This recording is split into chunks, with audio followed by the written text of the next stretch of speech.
Well, first of all, it's been an outstanding event. I'm really impressed with certainly the level of speakers that are here. The innovations that we've seen over the last 2 days has been really incredible.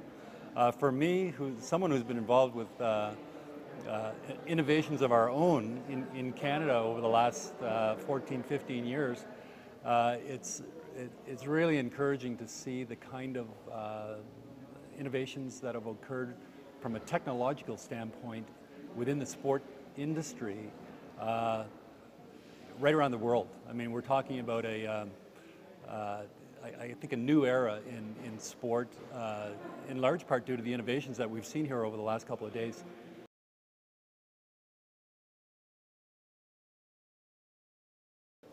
Well, you know, from our standpoint, from a Canadian perspective, our organization was formed in November of 2000, so we're approaching 14 years old. And you know, we started with 18 founding municipalities, and those are cities, you know, for the most part, the larger Canadian cities, you know, the Montreals, Vancouvers, Torontos of the world. Today, we're over 400 members, including about 150 municipalities of all different sizes and shapes. About 200 national and provincial sport organizations that own the rights to the events that the municipalities are very interested in hosting, along with a whole variety of providers of goods and services to the industry, like the hoteliers, accommodations providers, airlines, car rental companies, anyone who provides a good or a service to the industry are members of ours, and it's really helped us grow.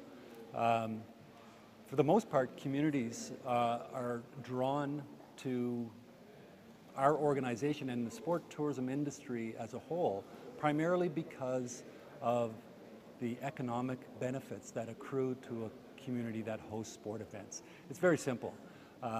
We position sport tourism as a grassroots economic development initiative, and very hard to find a community that isn't interested in grassroots economic development, particularly, you know, during the last several years where we've had a worldwide recession.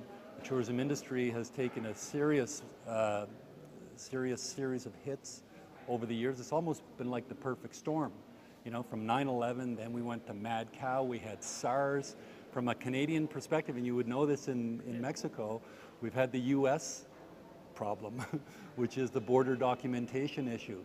Whereas previously Canadians and Americans used to be able to cross the border with just basically a driver's license. Now, Americans require a passport to re-enter the country, and it's created you know, some serious stress on the Canadian tourism industry.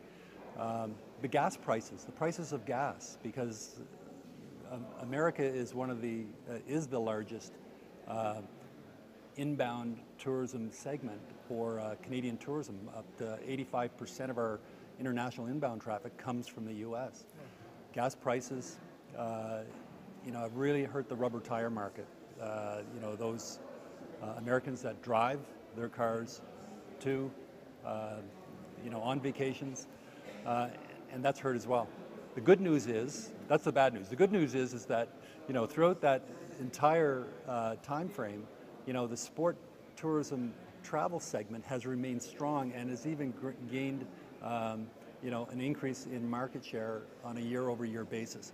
So we're in a good place in that we really have positioned sport tourism as a stabilizing segment of the tourism industry for the broader industry.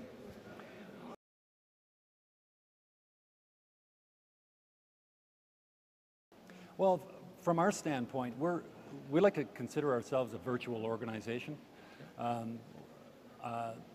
We have a very lean organization.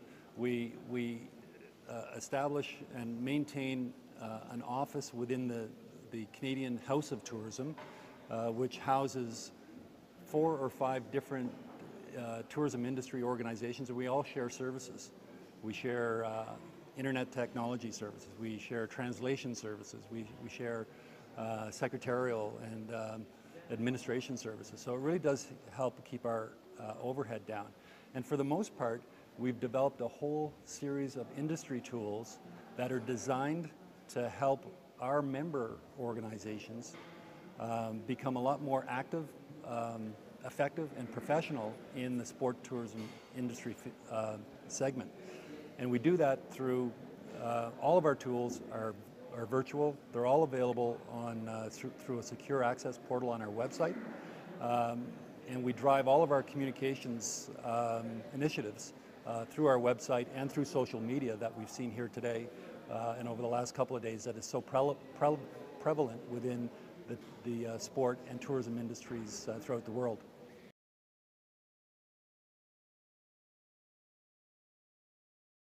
Well, I think it's certainly an area of potential growth from a career perspective. And just looking at from a Canadian perspective, one of the largest categories of growth in our membership area has been the educational category. And we've grown from 2 colleges or universities that were members of ours in about 8 years ago to today, where we have 22 educational institutions that are full members of ours. And the reason they are is because they are all in some way, shape, or form addressing the trends that are happening in the marketplace as it relates to career development and specifically sport tourism. Now, that's not to say that there's sport tourism programs throughout Canada, because that's certainly not the case. But in many event management, sport administration, and tourism programs, there is a sport tourism element within there. And I think certainly anyone who's interested in sport and tourism, it's a great combination. There's very few industry segments that complement each other the way that sport tourism does. It certainly is one of the growth career paths in the years to come.